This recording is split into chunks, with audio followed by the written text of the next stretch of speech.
Ito, ginawa tayong helper dito ngayon, no? Ini hari tarik. At yan, yung ginawa namin ngayon, ano, hatak ng kutsi, no? So, ito ang main road namin dito.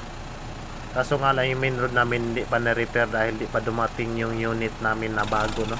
May unit kami dyan, lumang bako. Kaso nga lang, sobrang luma lagi na overhead. Hindi na namin matiis gumamit, no? So, ito yung tractor na to, bagong dating nito. Kaso nga lang, yung trailer niya ay luma na. So, itong kutsi na to, may karga tong pound wheel. So, ang karga nito isang tulinada.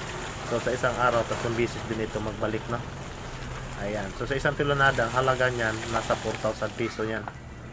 So, pandagdag bilidisil daw sabi ni Bossing.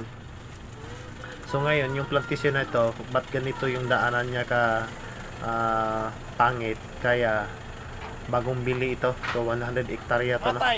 100 hektar. Yan pala. Pagkatapos niyan, so wala man tayong gawa. So maging helper muna tayo, tulong-tulong muna tayo, no?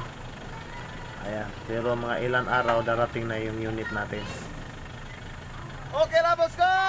So yun lang mga idol, hindi naman masyado malayo yung bayan namin dito, na sa mga 20 km. Ayan, yun, maraming salamat.